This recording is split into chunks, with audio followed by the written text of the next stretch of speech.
आज हम लोग पढ़ने वाले हैं C4 साइकिल। क्या पढ़ने वाले हैं? C4 cycle. C4 साइकिल को और दूसरे नाम से हम लोग क्या जानते हैं? Hatch and Slack pathway. Hatch and Slack pathway. कभी कभी डायरेक्ट क्वेश्चन पूछ देता है कि C4 cycle is also known as, तो हमें याद होना चाहिए दोनों ही नाम कि C4 साइकिल को हम लोग हैच एंड स्लैक पाथवे भी कहते हैं। तो हैच एंड स्लैक पाथवे शुरू करने से पहले हम लोग कुछ इंपॉर्टेंट पॉइंट्स को देखेंगे कि इससे रिलेटेड इंपॉर्टेंट पॉइंट्स क्या है। तो जो इंपॉर्टेंट पॉइंट्स है ये बहुत ही इंपॉर्टेंट है, ठीक है। पहला इंपॉर्टेंट पॉइंट ये है कि C4 साइकिल कौन से प्लांट में चलता है। तो मैंने बताया था कि C3 साइकिल जो है वो मोनोकॉट डाइकॉट दोनों में चलता है, लेकिन C4 साइकिल जो है वो सिर्फ और सिर्फ ओनली मोनोकॉट्स में चलता है, ठीक है। और सेकेंड इंपॉर्टेंट पॉइंट ये है कि C4 साइकिल या फिर हैच एंड स्लैक पाथवे कोई इंडिपेंडेंट पाथवे नहीं है, इसमें दोनों ही साइकिल C4 और C3 दोनों ही चलता है। C4 साइकिल जो है वो हमारा मेसोफिल सेल में चलता है और C3 साइकिल जो है हमारा वो बंडल सीड सेल में चलता है, बंडल सीड सेल में चलता है, ठीक है। यदि दो सेल यहाँ पे इन्वॉल्व है तो दो बार कार्बन फिक्सेशन होता है। हमने देखा था कि C3 साइकिल में सिर्फ एक बार CO2 का फिक्सेशन हो रहा था, यहाँ पे दो सेल इन्वॉल्व है तो दो बार CO2 का फिक्सेशन होगा। तो दो बार कोई चीज इन्वॉल्व हो रहा है मतलब जो सबसे पहले होगा उसे हम लोग बोलेंगे प्राइमरी और जो बाद में होगा उसको बोलेंगे सेकेंडरी। तो C4 जो है मेसोफिल सेल, यहाँ पे होता है प्राइमरी कार्बन फिक्सेशन। क्या होता है हमारा? प्राइमरी कार्बन फिक्सेशन, ठीक है। ये बहुत इंपॉर्टेंट है। डायरेक्ट क्वेश्चन पूछता है कि primary carbon fixation C4 cycle में कहाँ होता है, तो मेसोफिल सेल में होता है। बंडल सीड सेल में क्या होता है? तो बंडल सीड सेल में सेकेंडरी कार्बन फिक्सेशन होता है। तो यहाँ पे दूसरा इंपॉर्टेंट क्वेश्चन आ गया, ठीक है। अब हम लोग इसके बाद नेक्स्ट इंपॉर्टेंट पॉइंट देखेंगे। C4 साइकिल मोनोकॉट्स में चलते हैं तो एग्जांपल क्या हो जाएंगे मोनोकॉट्स के, जो हमारे एनसीईआरटी में दिए हुए हैं। एटलीस्ट वो 3 एग्जांपल हमें याद होना चाहिए, मेज, शुगर कैन एंड सॉर्गम, ठीक है।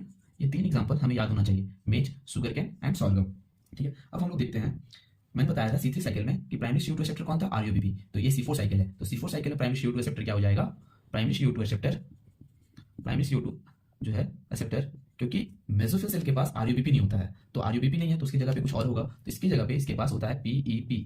तो PEP क्या है? तो PEP हमारा फॉस्फोइनॉल पाइरुवेट है, फॉस्फोइनॉल पाइरुवेट। अब यहाँ से एक इंपॉर्टेंट क्वेश्चन आता है कि फॉस्फोइनॉल पाइरुवेट कितने कार्बन मॉलिक्यूल कंपाउंड है? तो ये 3 कार्बन मॉलिक्यूल कंपाउंड है, ठीक है। तो ये जो प्राइमरी CO2 रिसेप्टर है तो यहाँ पे कोई एंजाइम इन्वॉल्व होगा, ठीक उसी तरह जिस तरह से रूबिस्को था तो वहाँ पे RUBP के साथ रूबिस्को प्राइमरी एंजाइम था। अब ये प्राइमरी CO2 रिसेप्टर जो है पेप, तो इसके साथ जो एंजाइम इन्वॉल्व है वो कौन सा एंजाइम है? पेपकेस। क्या है? पेपकेस, ठीक है। अब एक और इंपॉर्टेंट जो पॉइंट है यहाँ से कि C4 साइकिल को C4 क्यों कहते हैं? Why C4 cycle is called C4। तो इसका आंसर बहुत सिंपल है। जो फर्स्ट स्टेबल प्रोडक्ट होता है ना, फर्स्ट स्टेबल प्रोडक्ट जो हमारा होता है वो 4 कार्बन कंपाउंड मॉलिक्यूल होता है। 4 कार्बन कंपाउंड मॉलिक्यूल वो क्या है? ऑक्जेलो एसिटिक एसिड, OAA। क्या है? ऑक्जेलो एसिटिक एसिड। C4 प्लांट का सबसे इंपॉर्टेंट कैरेक्टरिस्टिक फीचर वो क्या है? Kranz anatomy.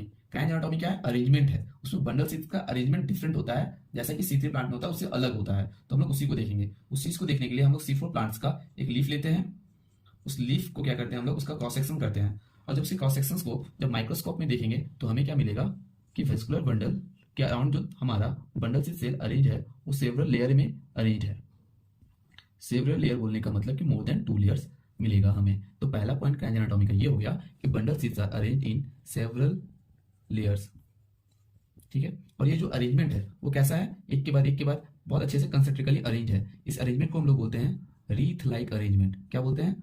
Wreath like arrangement, ठीक है। सेकंड पॉइंट हमें मिल गया। जो थर्ड पॉइंट है वो क्या? इसमें जो क्लोरोप्लास्ट का अमाउंट होगा वो लार्ज अमाउंट, बहुत सारे क्लोरोप्लास्ट होंगे as compare to C3 plants.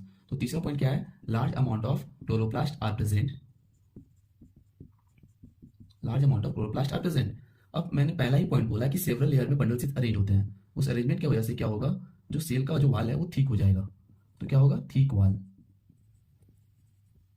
वाल होने की वजह से क्या होगा? इम्परवियस टू गैसियस एक्सचेंज नहीं हो पाएगा,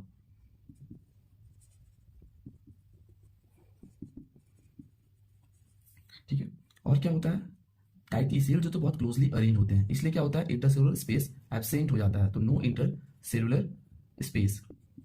तो ये जो 5 पॉइंट जो हमारे हैं, first, second, third, fourth, fifth, यही हमारे पांचों पॉइंट मिलके क्या बनाता है? Kranz anatomy. जो अरेंजमेंट है सेल्स का लीफ में, उस लीफ के अरेंजमेंट को हम लोग बोलते हैं क्रैंच एनाटॉमी। ये सिर्फ और सिर्फ किसमें मिलता है? Only present in C4 plants, ठीक है।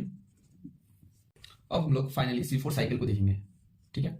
C4 साइकिल क्योंकि C4 प्लांट में होगा, C4 प्लांट मोस्टली क्या होते हैं? मोनोकॉट। तो ये एक मोनोकॉट का लीफ है, और हम जानते हैं कि मोनोकॉट प्लांट में जो स्टोमेटा होता है वो कैसा होता है? Dumbbell shape. जो हम लोग जिम में डंबल उठाते हैं वही डंबल शेप जैसा क्या होता है?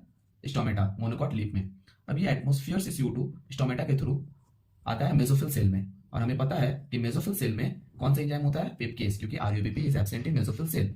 तो पिपकेस एंजाइम के प्रेजेंट में और प्राइमरी CO2 एक्सेप्टर जो हमारा है फॉस्फोइनॉल पायरुवेट 3 कार्बन कंपाउंड, उस CO2 के साथ पिपकेस के एंजाइम के हेल्प से in the presence of catalyst magnesium 2+ क्या बनाता है, ऑक्जेलो एसिटिक एसिड, जो कि 4 कार्बन कंपाउंड है। इसीलिए हम लोग इस साइकिल को भी C4 साइकिल कहते हैं। ऑक्जेलो एसिटिक एसिड कन्वर्ट हो जाता है मैलिक एसिड और एस्पेटिक एसिड में। NCERT में दोनों दिया हुआ है, मैलिक एसिड या एस्पेटिक एसिड। अब दो सेल को कनेक्ट कौन करता है, प्लाज्मोडेस्माटा, क्योंकि प्राइमरी कार्बन फिक्सेशन तो हो गया मेसोफिल सेल में। अब मैलिक एसिड वहां से ट्रांसफर होकर प्लाज्मोडेस्माटा के थ्रू कहां पहुंच जाता है, बंडल सीड सेल में। कहां पहुंच जाता है, बंडल सीड सेल में। और बंडल सीड सेल में क्या होता है, secondary carbon fixation. Secondary carbon fixation होने के लिए उससे पहले मैलिक एसिड 2 पार्ट में टूट जाता है, एक 3 कार्बन कंपाउंड पायरुवेट और एक मॉलिक्यूल ऑफ CO2। और ये जो CO2 है वो कहां चला जाता है, C3 साइकिल में। ठीक है, अब ये पायरुवेट जो बना है हमारा बंडल सीड सेल में, वो फिर से दोबारा प्लाज्मोडेस्माटा के थ्रू ट्रांसफर होकर रीजनरेट करेगा फॉस्फोइनॉल पायरुवेट को, सो दैट कि हमारा C4 साइकिल कंटिन्यू रहे।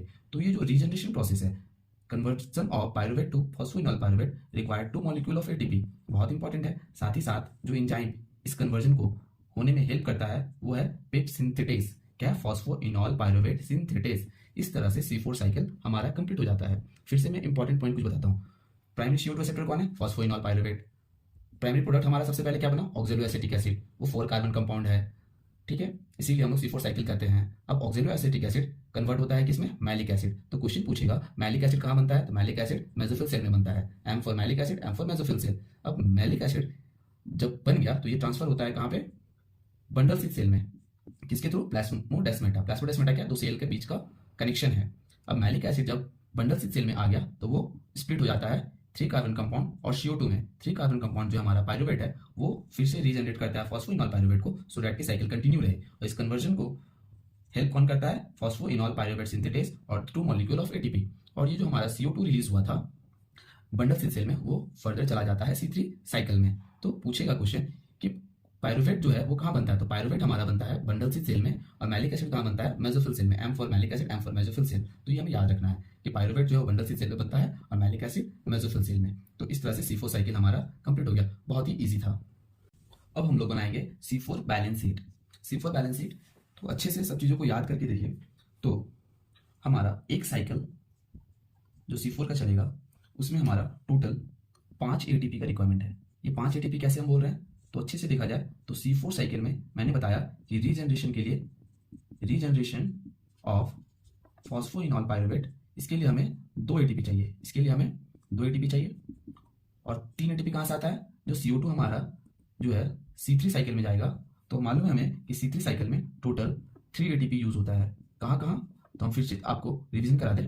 ये जो 3 ATP है वो कहाँ से आता है, 2 ATP हमारा रिडक्शन वाले स्टेप से, और 1 ATP हमारा आता है रीजनरेशन वाले स्टेप से। ठीक है, साथ ही साथ हमें और क्या चाहिए, 2 मॉलिक्यूल ऑफ NADPH। ये जो NADPH कहाँ से, तो वो C3 साइकिल वाला ही है। आपको पता है कि जो रिडक्शन वाला स्टेप है वहाँ पे 2 मॉलिक्यूल ऑफ ATP और 2 मॉलिक्यूल ऑफ NADPH का जरूरत होता है। ठीक है, और इस तरह से हम एक मॉलिक्यूल ऑफ CO2 को फिक्स करते हैं, मतलब कि एक मॉलिक्यूल ऑफ CO2 का फिक्सेशन होता है। एक साइकिल में एक मॉलिक्यूल ऑफ CO2 का फिक्सेशन होता है। उसके लिए हमें 5 ATP 2 NADPH का जरूरत होता है। वो 5 ATP C4 साइकिल वाले से 2 ATP आता है, C3 वाले से 3 ATP आता है, साथ ही साथ C3 साइकिल से 2 NADPH आता है। तो यदि हमें एक मॉलिक्यूल ऑफ ग्लूकोज को फिक्स करना हो या फिर एक मॉलिक्यूल ऑफ ग्लूकोज बनाना हो तो ये साइकिल कितना टाइम चलेगा, 6 साइकिल चलेगा। कितना, 6 साइकिल चलेगा। और कितना ATP का जरूरत पड़ेगा, 5 × 6 that is equal to 30 ATP। और कितना NADPH का जरूरत पड़ेगा, तो हम लोग 6 × 2 that is equal to 12 NADPH। ठीक है, और कितना CO2 फिक्स होगा, 6 मॉलिक्यूल ऑफ CO2 फिक्स होगा 6 साइकिल में, तब जाके हमारा एक मॉलिक्यूल ऑफ ग्लूकोज बनेगा।